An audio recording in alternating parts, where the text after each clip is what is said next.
Hello everybody and welcome back to the ESL UK Premiership. My name is Munchables and joining me once again is Verius. What a first game to start things off. Honestly, I felt like NUEL did have kind of a foot in the door during part of that game. During the mid-game, Mazrim was really starting to land those blitzcrank hooks and they were getting some picks. But Choke just seemed so cohesive. They all seemed to be on the same page. They managed to push it on through to a victory. Yeah, it was just pretty much the Choke game right from the get-go. I feel they made a few they made a few missteps. They didn't quite respect Mazrim's blitzcrank, and as a result they ended up getting hooked up quite a few times. A few of them ended up getting caught out of positions, and some nice teleports coming out from Victorio turned some fights in their favors, but they just had no control of the map. They didn't contest a single dragon. They weren't able to get off a single full-on 5 versus 5 team fight, and they pretty much just lost throughout the laying phase, largely due to the difference in jungle pressure that came out from both teams. Nocturnal Plex was being incredibly aggressive, constantly looking for ganks all around the map, whereas Shaven Tortoise just felt very reactive. He felt like he tried to do things but couldn't quite make anything work. He wasn't quite getting the vision down that he needed, and as a result, pretty much Choke ran away with the game. Yeah, absolutely. And I feel like Nocturnal Plex really was the story of that game. He did so well on the Kindred in that early game, and we'll see if he's going to be able to have a repeat performance of that one as we head into the Champions Select. My overlay is completely backwards, but we're just going to have to roll with it for now. So it's going to be the NUEL on the blue side and Choke Gaming on the red side for this one. So Victorio with the first pick for this one. I imagine Choke are just going to stick to the same bans that they had last game. There's no reason really to change anything up, Don't fix something that isn't broken. So I expect the Anivia, the Lulu to come out once again. And it'll be interesting to see whether or not the NUEL decide to change up their strategy, because now they have the first pick available to them. They can look to potentially take away the Tahm Kench. That was a pretty strong champion that Haddo made work incredibly well. I was talking to the teams before, and I said that if only they would pick a Bard, then my day would be complete. But I don't know if either one of the supports actually play that champion. But we are also going to see the Kindred taken away, so no more of that champion available for Nocturnal. Yeah, well, not really all too surprised, I'll be honest, by that ban of the Kindred. Nocturnal did go crazy on that one.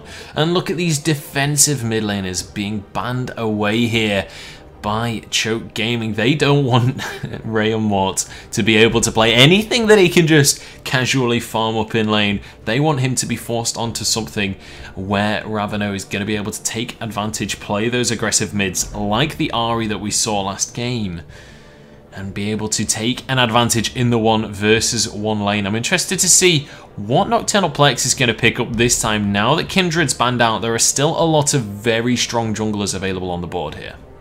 Well, I'm looking at this Elise pick right now, and I'm sitting there thinking, are Choke going to ban this one away, or are they going to feel confident in Nocturnal's ability to be able to out-jungle an Elise? Because I expect that to be the first pick to come out from the NUEL. If it's not, I think it would be a big mistake. You can't afford to give a champion like Elise over to Plex. It's just something that he's so familiar with. It's an incredibly strong champion, and we thought that the early aggression was strong coming out from him last game.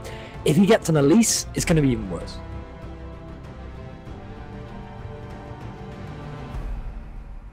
It certainly is.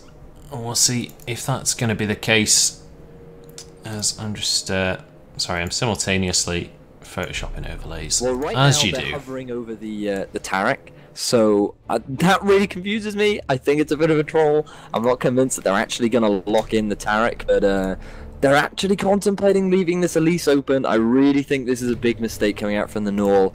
It's just handing that champion over to Plex is just such a risky thing to do. And I know Shaven Tortoise is familiar with this Rek'Sai. He does like to play it. It's one of his preferred champions. He does have a pretty good KDA with it from solo queue, and they're actually going to lock it in. So they're going to try and give Shaven Tortoise a champion that he's comfortable with, and I feel as though that means that Choke are just going to be like, okay, fine, we're going to take the Elise. Yeah, and I mean, Elise is a fantastically strong jungler at the minute, as you say.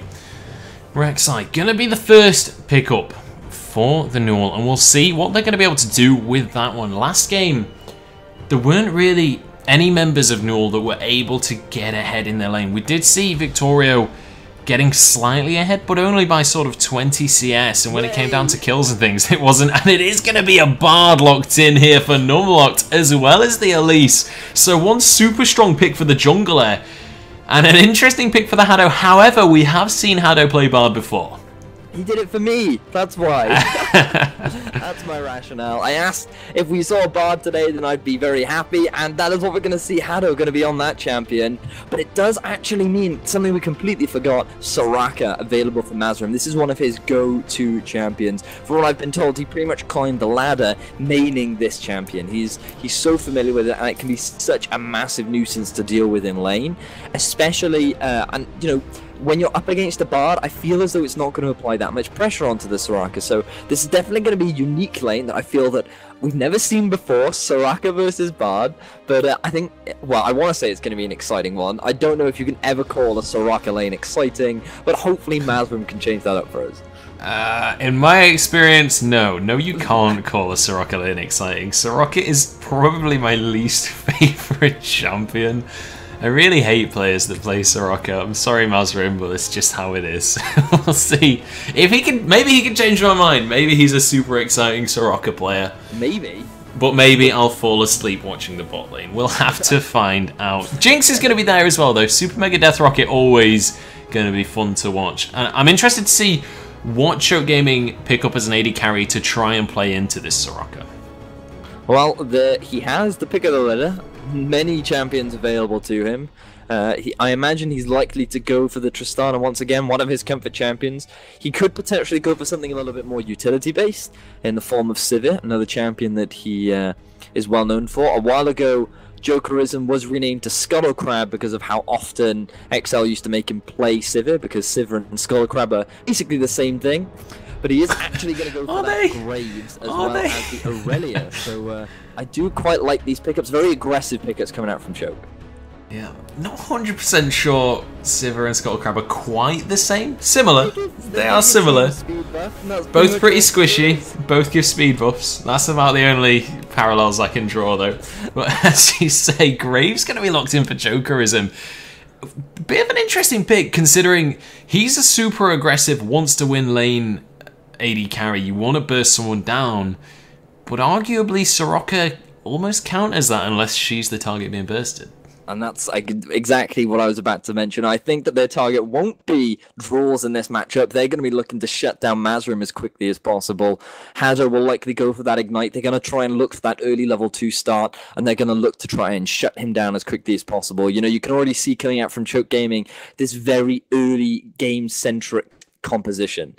You know, you have the Elise, you have the Aurelia. Numlocked used to be renowned for his Aurelia play. In solo queue, he's rocking a 3.62 KDA. I mean, he's got over 100 games on the champion. He's very familiar with it. He knows exactly how to play it.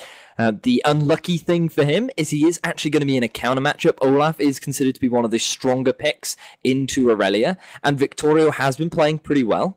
So I look forward to this top lane matchup in particular, but this bottom lane, I feel last game we saw Draws and Mazrim really struggle to deal with the pressure coming out from Jokerism and Hado. And I think that's just going to be made worse by the infinite dive potential that can come out from Plex. You know, they can look to shove under the tower, they can look for Plex to flank around from behind and set up for those very easy dives, which a Soraka lane really can't do very much to prevent. And the split second you say that dive potential, they lock in at Diana as well, who, let's be honest, is not shy when it comes to diving those towers. Rayon Mort could have a bit of a bad time here if he's able, or if Nocturnal Plex is able to land any cocoons onto him. Ravana will be able to melt his health bar.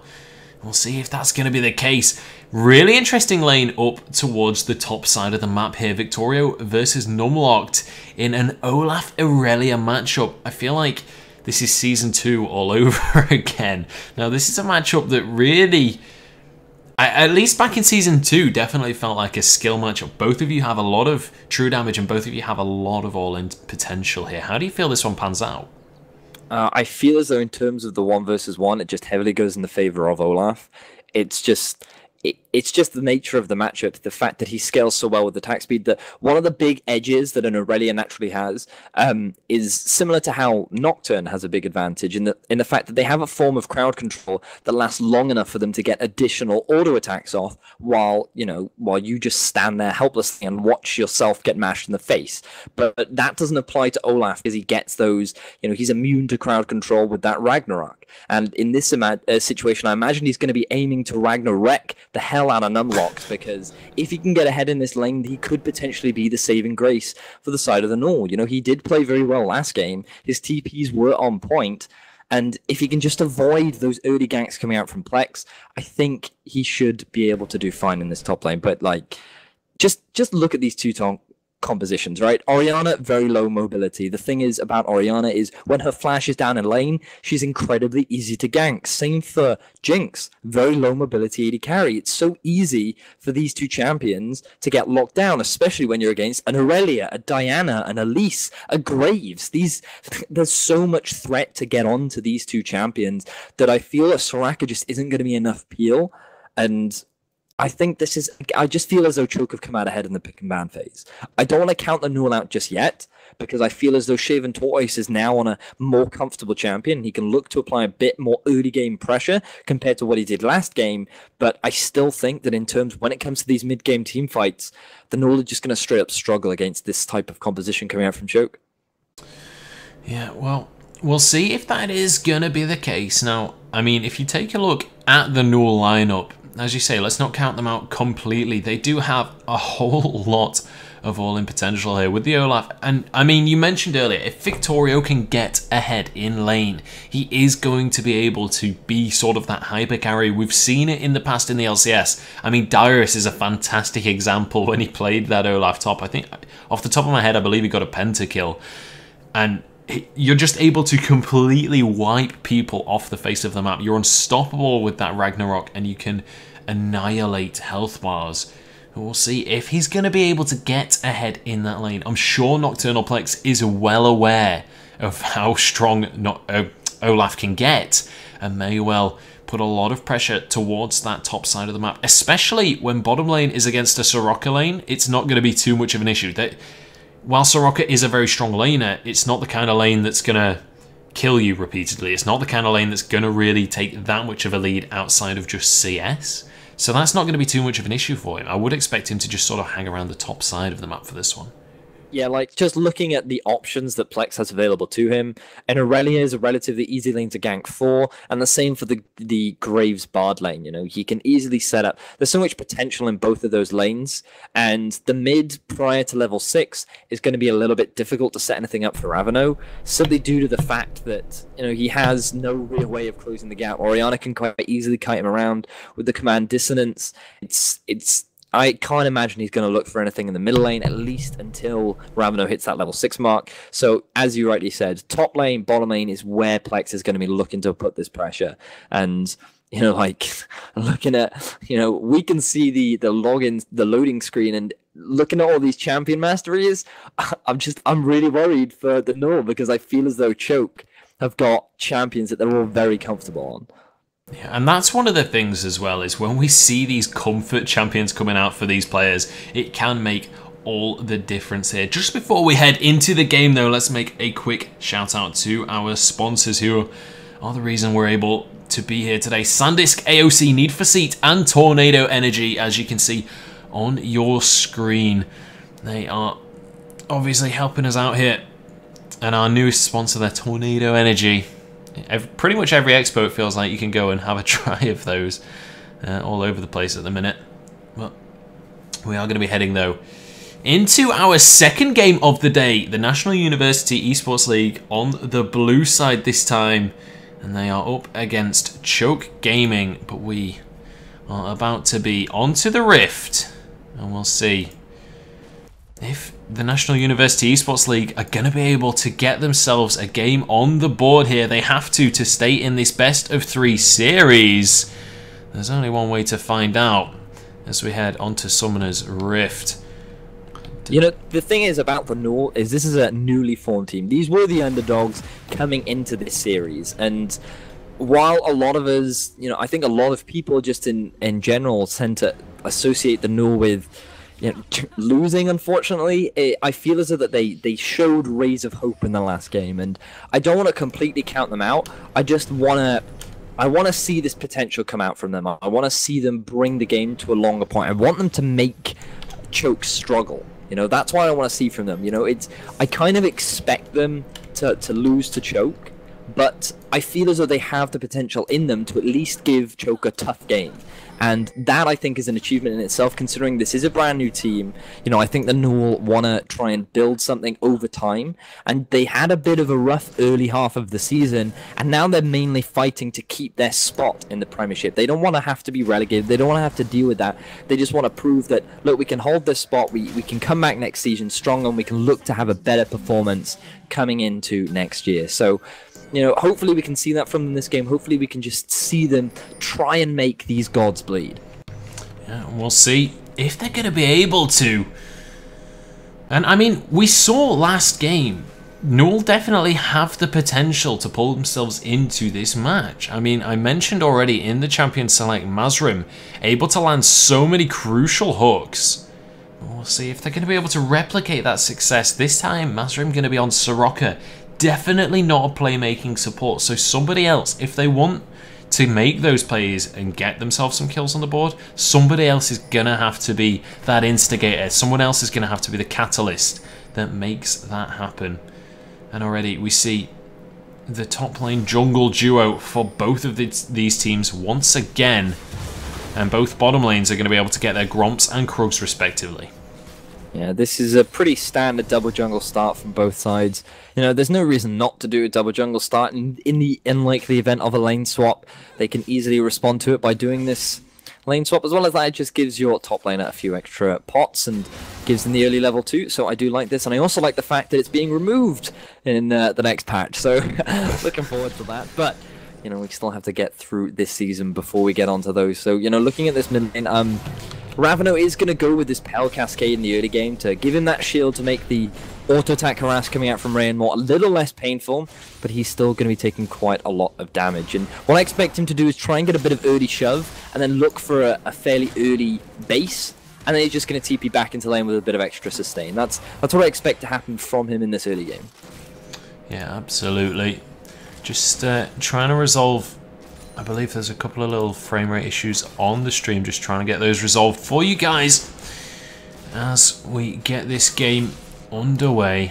Well, that gives me an opportunity to talk a little bit more about this top lane matchup, because Victorio, he is a pretty unknown player, but so far from what I've seen, he does pretty well. We saw him apply a lot of pressure down onto Numlocked in the last game in this Malphite Cho'Gath matchup, and that's a little bit more of a tank versus tank style of play, but this time we are going to see Victoria on something a little bit more aggressive. He's going to be on this Olaf, and we've already talked about how Olaf naturally has the advantage in this 1 versus 1 matchup, and you can already see he's developing a CS lead, but Nocturnal Plex is looking for a gank in the top. Yeah, once again, Nocturnal Plex coming in for this early pressure, and Elise is the perfect champion to do it on. Victorio in all kinds of trouble. The red buff is ticking, but it's not going to be enough, and now it might be Plex that's in trouble. The axe lands, Undertow does so much damage, but Victorio is incredibly low. Tortoise has got to do this one on his own. Dodges the cocoon. Can he finish him off? The stun comes out from Numlock to the last second. Red buff ticking away. Everybody's so low, but nobody gonna go down in the end. That was a very clutch stun to come out from Numlock right there, just to prevent Shaven Tortoise from actually locking him down. But what a nice counter gank coming out from Shaven Tortoise, and really well played from Victorio to actually survive that gank coming out from Nocturnal Plex right there. We talked about how Plex is going to be looking to apply some early pressure in the top. He tried to do the same trick that he did last time, but Victorio was able to get out of it this time.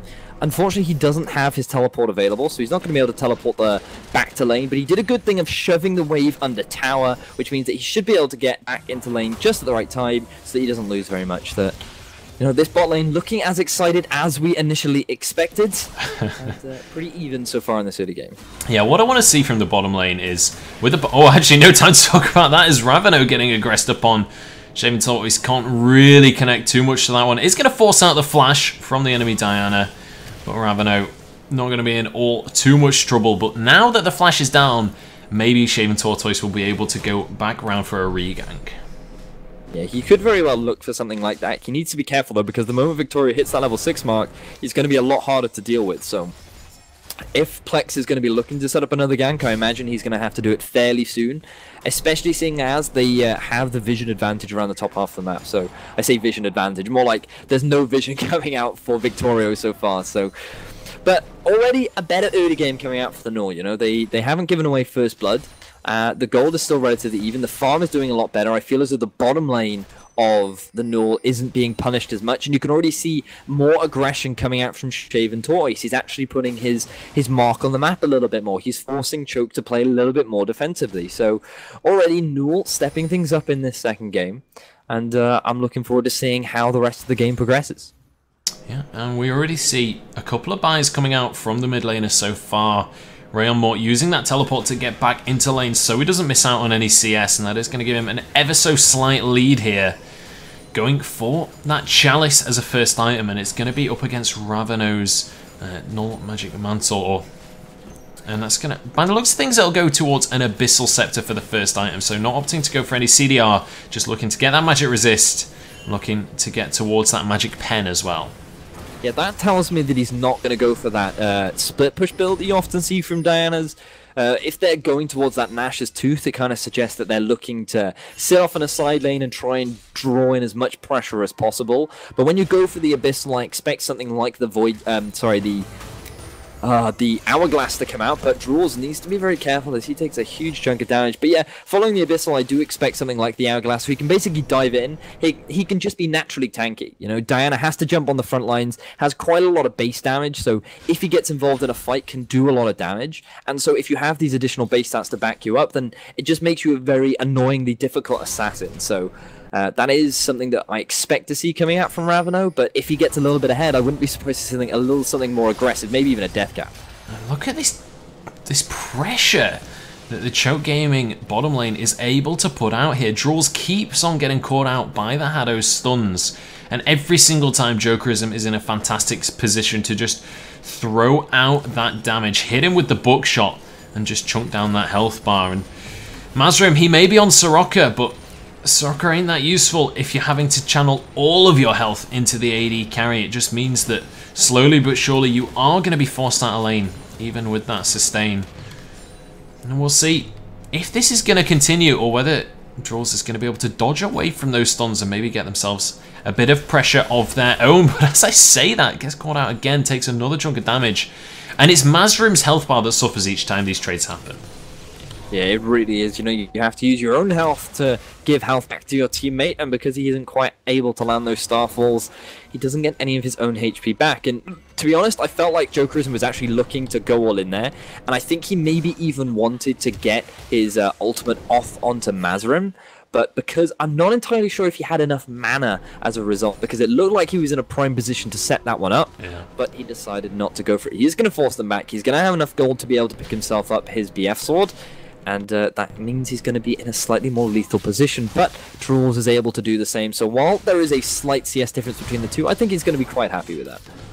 Yeah, it certainly is, and 12 CS is the advantage that he's managed to accrue for himself. Is going to be back to lane slightly later than his opponent though, so I would expect that gap to shrink before the lane resumes itself.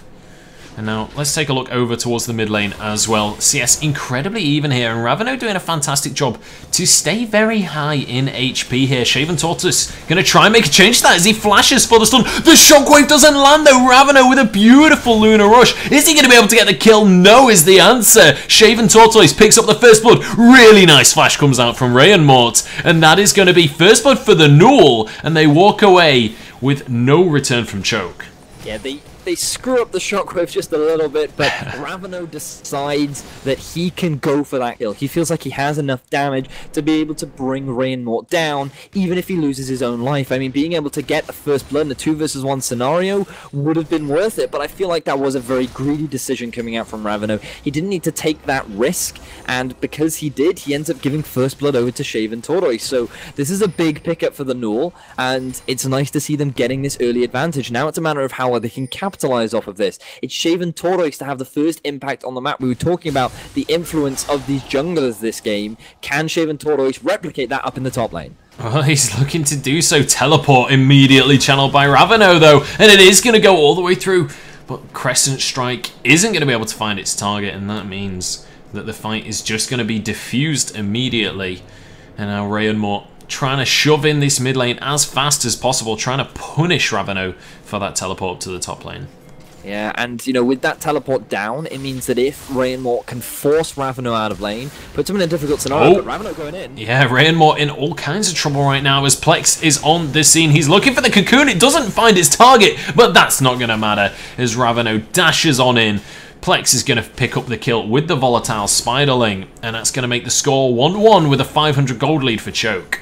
Yeah, they know that Ray and Mort did not have his flash available, and this is what I was talking about. When you're playing an Orianna, she's very susceptible to aggression when she does not have that flash. So Ravano capitalized on that, went for a very aggressive flash Luna Rush play, was able to make it work, and they were able to get a kill off the back of that. Right now, though, Drool's taking a lot of damage. Yeah, he's ignited, and that's going to be the ultimate from Graves. Collateral damage is the name of the game right now. Jokerism picks up that kill, and in fact, it did go over to Nocturnal Plex. 2 kills once again for him. We're starting to see a bit of a repeat performance from the first game. Nocturnal Plex is starting to get a little bit out of control. Yeah, you have to give credit to Hado there, though, right? Landing the perfect Cosmic Binding to prevent Draws from escaping, and then he put the Ignite on him immediately to reduce any healing coming out from Mazrim. So they played that perfectly. You then had the follow-up combo coming out from Jokerism, and there was just very little that Mazrim could do to keep his AD carry alive, and this is the problem that you have when you run a Jinx. The only peel that he basically has is Mazrim, and, you know, when that's not enough, then what does he do? You know, there's nothing for him to innately get out of these difficult situations, and dealing with the amount of backline pressure that Choke has, it's just going to be rough even, as the game goes on for Drools. It really is, and let's take this gap in the action to just take stock of our inventories right now. 20 CS almost is the lead in this bottom lane, as well as an assist for Jokerism. He's doing a fantastic job so far. And up in the top lane as well, Numlocked starting to get that edge. And I feel like that's a lot to do with Victorio. Multiple times we've seen him try and roam down towards this mid lane, but just have to slowly but surely return back up to the top lane once again, and each time Numlocked is able to punish him with just a couple of extra CS in his favour. Ooh, the ult not quite going to land there from Hado. Cocoon is, though, and that's going to be so much damage onto him. A kill picked up for Hado, and now Shaven Tortoise pulled back in. But he's not going to be going down. He's going to be able to protect this mid lane, but yet another kill on the board for Choke. Yeah, what a great play coming out from the side of Choke. Nocturnal Plex finally managing to land his cocoon. I know for a fact that he hasn't been able to quite get as many as he would like this game, but still great setup there for the rest of his team. And Ravano getting to a point now with that Abyssal, with the Abyssal Scepter completed, he's going to be doing a lot of damage. It's very difficult for Ray and Mort to deal with, and right now it does look like they're going to get the Drake off the back of that. Yeah, so they do pick that one up. Preyseeker chunking out Nocturnal Plex, and the rocket comes through. Look at his health. Can't quite click him, but not enough health, that's for sure. And in the meantime, Numlocked with the solo kill, just a phage in his inventory, still able to take out Victorio. This is what we were talking about in the first game. Numlocked is a force to be reckoned with, and now he's going to pressure onto this tower. In fact, heads back to base.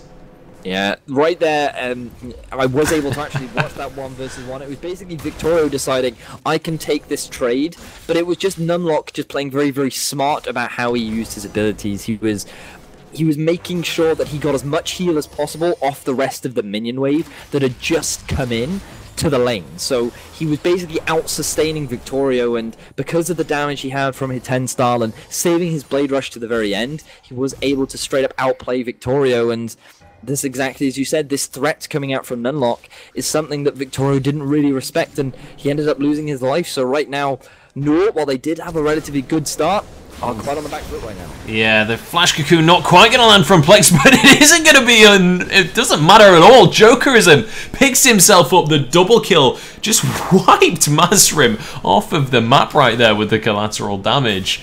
And that is going to be surely a bottom lane tower. We even saw Ravano heading on towards the bottom lane, but he wasn't even needed. He just walks over to that blue buff.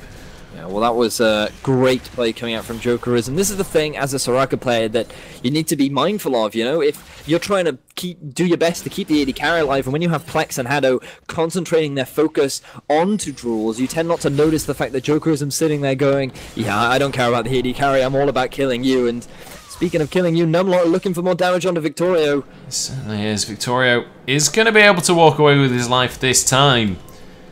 But Numlock just pretty much shutting him out of this lane at this point. Already 30 CS now in favour of Numlock as he misses the cannon. Disaster there for him. But it is going to be a fight once again in the bottom lane. Shaven Tortoise locked up against the wall. The teleporter coming through. It's going to be Raveno entering the fray here. Masterin flashing to safety, but there's the repel coming through. Shaven Tortoise the first one to fall, and now Masterin likely to follow, but Numlock might have gone too far. The triple shockwave lands. There's the rocket. Beautiful synergy coming out from the NUEL. The magical journey might just pull them to safety though. Is Victorio going absolutely ham for Numlock? Can't quite finish off that Aurelia though, and now Raveno will surely fall. That's another kill into the hands of Jules as Numlock is on just 10 HP here. He's gonna fall to Victorio, and this is phenomenal play from the NUEL. The Undertow not quite gonna find Jokerism, but they will surely pick up a tower after a ridiculous fight. Rayenmort gets the play that his team needs. You know, getting that 4-man shockwave into the Super Mega Death Rocket completely turned that fight around into the NUEL's favor. They were only able to pick up 3 kills, but I think that was 3 kills that they desperately needed, and off the back of being able to pick up another tower, they're going to be able to close this gold gap and pick up their first tower of the game. What a great team fight coming out from the NUEL. Very impressive performance coming out from Rayenmort, and you know, I think that was just Choke being a little bit too over-aggressive. They felt like that they were, you know, in a much stronger position. They felt like that the gold gap was much bigger than it actually was. And as a result of that, NUEL were able to get a turnaround team fight and close this gold gap. Yeah, let's take a look at the gold right now. Across the board, Choke still significantly ahead of their opponents, aside from in that mid lane. Orianna right now is doing a fantastic job to keep up. Rayenmort doing a brilliant job to stay even with the enemy Diana as the top lane tower is going to go down. That is going to mean that the goal gap is extended again for Choke Gaming, and it's 3,000 in total now, as you said. Luckily, none of them are too far behind item-wise just yet, and I feel like that's the key thing. Well, we regularly talk about gold differences. That gold difference only translates if you've spent that gold. And right now, there's not too much in the way of items, but Rayenmort might be going down once again. But Mazrim arrives on this scene.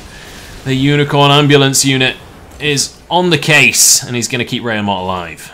Yeah, the thing is about Rayenmort is he needs to be so careful, because I've been sitting here watching this middle lane of Raveno without any hesitation just goes straight on top of him. With a single full rotation of his combo, he pretty much brings Rayenmort to half of his HP. So Rayenmort is really struggling against this Diana, and this is sort of what you expect in the matchup. You know, you've got an assassin versus a mage, and if that assassin gets on top of you, you are going to take quite a lot of damage. So Rayenmort needs to be very careful about his positioning in these upcoming team fights.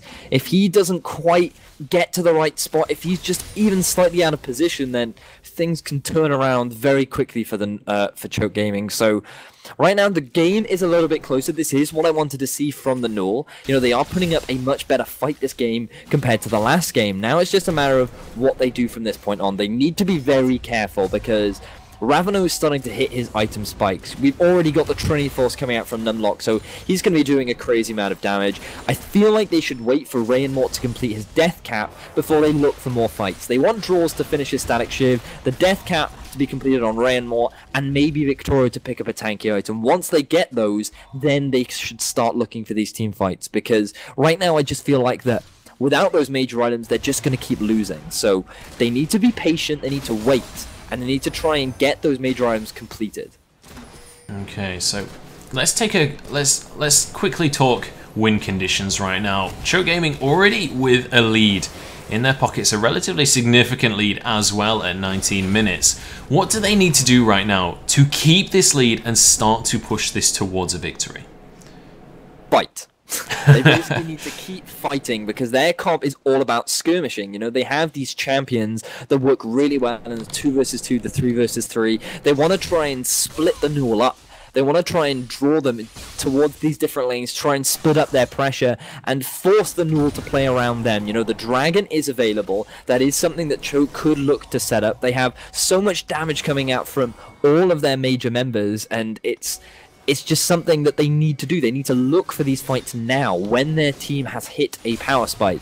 But the NUEL don't. The NUEL need to stall this out because they naturally outscale the enemy team. Shaven Tortoise is going to get tankier than Nocturnal Plex, and Elise in the late game that goes full damage is super squishy and can be very easy to shut down. Same for an Aurelia. She's quite easy to peel for as the game goes on. And Olaf is just going to be a very difficult nuisance for the backline of Choke to deal with. So I feel as though that the NUEL do have a slightly stronger late game. It's just going to be a matter of whether or not they can get there, because they just need to be patient. And this is something that you'll often see with fairly new teams. They feel like they need to just keep doing stuff. You know, they feel like they need to make plays. They still have a bit too much of a solo queue mentality where they need to do stuff. So it's now a matter of them sitting there calmly, collectively thinking to themselves, what do we need to do to win? We need to wait. Let's just be patient. Let's just get farm, and let's just stall the game out, because that will work in our favor. Yeah, my next topic of conversation was gonna be whether anyone goes for the Dragon, but there's no time right now as Victorio could well be in trouble. Ragnarok gonna go through as well as Ghost, but that does not matter as he is obliterated, and now Choke can look potentially towards this Dragon, potentially towards other objectives. But just look at the damage that they did to that Olaf right there. Olaf is gonna be one of their tankiest members. Well, at the moment, he's only got that Black Cleaver completed, so it's, you know, he doesn't quite have any base stats, but he does look like Shaven Tortoise. Look for the steal. He certainly is. Is he going to be able to get it, though? It actually resets a little bit there, and that steal comes through. Shaven Tortoise able to grab that one away. Plex actually incredibly low, and Drools obviously has that Super Mega Death Rocket. A beautiful Tempered Fate comes out from the Haddo, but there's nothing going to come of it. Just going to let his Aurelia get to safety. Numlocked trying to get out of this fight. And Shaven Tortoise maybe shouldn't have followed through on this one, taking a huge amount of damage there. But he's looking to try and back up his friendly Olaf. Both teams looking like they kind of want to fight, but they kind of want to disengage. Nobody seems to be quite sure. But nobody goes down in the end, and the NUEL pick up a Dragon. The problem for both teams is they actually have no champion that says, okay, let's go. You know, they have no champion that offers a very reliable hard engage. Okay, you have an Olaf running at you, which is great, but everyone can see it coming, so they can just run away. And for the side of Choke, I mean, yeah, they've got the Cocoon, they've got the potential engage from Ravano, but without that Zhonya's Hourglass completed, it's kind of rough for Ravano to set up these fights. As well as that, you've got the potential for the Tempered Fate coming out from Haddo on that Bard, but even that can still fairly easily be dodged, so neither team really has any hard engage, which is what makes it so difficult for these fights to really kick off. But I feel as though for the NUEL, that's actually something that they can make work in their advantage. I've already said that they need to stall this game out. You know, Drools has very nearly completed his Static Shiv. You can already see some tanky items coming out from Victorio. And the moment that that death cap is completed for Raynaud, they're going to be in a great position coming into these next few team fights. They just need to be patient, and they need to recognize this. They did a good job getting that Dragon. Right now, though, they just need to go back to the farm game. They need to turn on Farm Simulator, you know, enjoy some of that Farmville, and not look for anything too aggressive. Yeah, absolutely. And we'll see if they're going to be able to. So far, since you said they need to just stall this one out, they haven't dropped in gold at all. Stayed in that 3k deficit, which the longer the game goes on, the less 3,000 gold will matter. We'll see if they're going to be able to continue this game. Obviously, we're able to steal that Dragon, so if we're translating the Dragon into gold, then obviously they have closed that deficit slightly.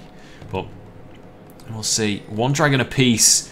It's not feeling like Dragon is going to be one of the major win conditions with just 2 Dragons taken at 24 minutes this game. It's highly unlikely, and you know, you can see that neither team has really put that much value on the Dragon anyway. You know, they don't seem to be very Dragon focused teams, and I largely think that that's due to the vision control coming out from both teams. It's not, you know, sure, they're putting a lot of wards down, which is great, but they're not quite using that vision. You can see right now what Plex is doing is sort of what I'm talking about, in that putting the vision down and trying to set up picks with it is kind of how you need to use your vision. Just getting deep vision down and then not doing anything with it, I mean, it's somewhat pointless vision. Unless you're setting up for the Drake, setting up for the Baron, looking for a pick, I mean, having that vision doesn't really offer you very much. So I feel like Choke haven't done a great job of playing around their vision, even though they do a good job of getting it around the map. Yeah. They've not really been... I mean, neither team really has been going for plays particularly, and this is one of the things you were mentioning earlier. Neither team really has a composition that can force those plays, that can be that hard engage that they require. I feel like later on in the game, when we start to get to the phase where these teams are going for those big fights, it's going to be all about the flanks. And speaking of flanks, Plex has found his way onto Drools. The Tempered Fate is going to lock up the AD carry and support, but Drools being kept alive by Mazrim here. The Ignite going to deny the healing though, and now Shaven Toto is escaping on 100 HP. He finally falls to Jokerism, who wants more, and it's going to be Ravano who flashes over the wall. Picks up another kill. That's 3 for Choke, and it's looking like it might be 2 towers as well. Yeah, that was the NUEL just playing a little bit overextended in the middle lane. You're playing the Jinx, which is, you know, the very low mobility champion. You had your flash available, but it wasn't quite enough to get away from this Elise Graves combo that can just easily dash onto your face and drop you like it's absolutely nothing. And just a bit of a misplay coming out from the NUEL. You have to give credit to the to Choke though, to set that play up, to be able to get 3 kills and 3 towers off the back of that has really swung the game in their favor. And right now, you know, that win condition for the NUEL of stalling things out, winning those major items is going to be a lot harder now. And the saddest thing is, look, they've just picked up those major items. This is the worst possible time for them to lose that big play, because this would have been the point for them to start looking for those fights. But now they just need to wait even longer, because Ravano has a full item on top of Reynold. So just rough times ahead for the NUEL so far. Yeah, and I mean, right before that fight, I was mentioning how they'd managed to maintain just a 3,000 gold deficit. They are now 8,000 gold behind. That was a 5,000 gold swing in favor of Choke Gaming, picking up... I mean, that's one of the beautiful things about Choke Gaming is we see them win the team fight. They pick up 3 towers off the back of that, able to capitalize perfectly. Had him getting chunked out by a couple of auto attacks, but easily able to walk away from that situation. And now, 30 seconds on the next dragon. I don't honestly feel like NUEL will even be able to contest this. Yeah, it's highly unlikely. It's very difficult for them to even look to contest anything right now. You know, big items have been picked up for the side of Choke, and with this constant split push pressure coming out from Ravano, you know, I was talking about how if you're going for the Nash's Tooth, you are going for the split push style of play, and with the early Abyssal Rush, I wasn't convinced he was going to go for it, but he did decide to go for it second, and now you can see that split push presence coming out from him in the side lanes. Rayenmore is no longer strong enough to be able to deal with him. If he goes into that side lane, then he's pretty much going to get destroyed, which means you have to send Victorio, but Victorio has no magic resist, so he can't really deal with him either. And then what do you do about the Aurelia split pushing in the bottom lane? And you know, this is now how Choke look to win the game. Ravano going in. Oh my god, the damage onto Drools. He picks up. No, he can't finish him off. Drools walks away on so little HP, and they pick up their kill onto Ravano. I don't even know what to say about that one. And now Choke, while there's 2 up in the top lane, they try and pressure onto this bottom lane tier 2, but the teleport gonna come through here from Rayenmore. That's gonna mean that Choke can't get anything off the back of this one, and they are gonna be able to walk away, but a fantastic pickup for the NUEL. I think right there, that is a perfect example of an unlucky summoner, because right I was about to say never lucky. Rayenmore with the shockwave was able to lock him down long enough, and I think actually Ravano was going for that last auto attack, but I think he got locked up in the flame chompers, which is what actually denied him from that very last basic attack onto Draws. And you know, he had his Zhonya's available, but he didn't use it.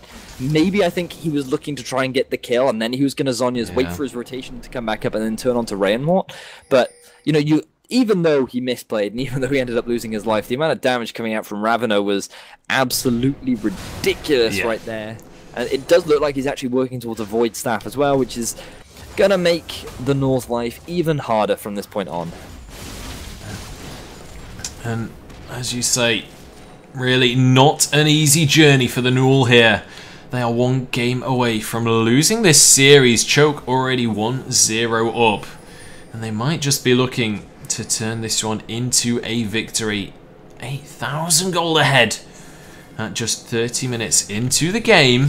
Drools trying to do what he can to punish people on this Jinx, doing a good job throwing out those rockets, but not really been able to punish anyone fully just yet. Victorio now is going to be the one being punished. Shaven Tortoise arrives on the scene just to try and protect his top laner. That is going to keep Ragnarok off cooldown. So it is going to be available should Choke look to start an objective, start a team fight.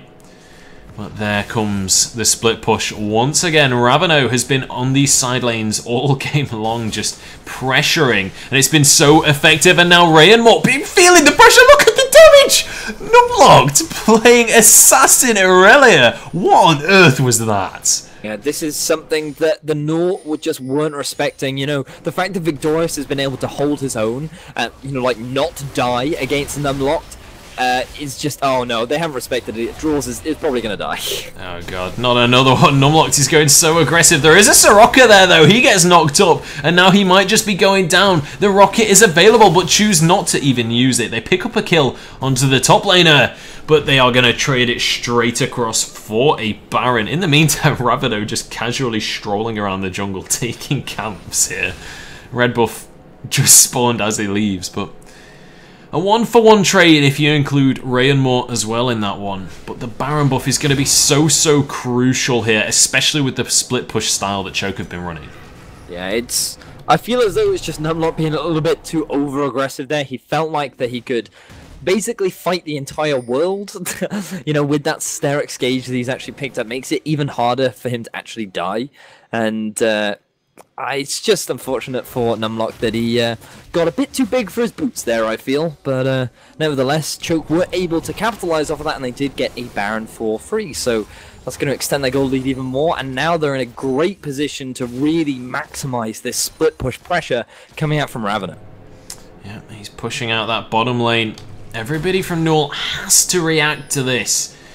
Unfortunately for Choke, the top lane is not pushing in their favor. They ought to try and set up a slow push maybe up there just so that they have the entire map pushing, so that NUEL have to respond to all three lanes of those minions, and maybe, just maybe, they can start to get some inhibitors down and start to try and end the game. Draw's getting absolute. That was 2 auto attacks that did that damage to his health bar.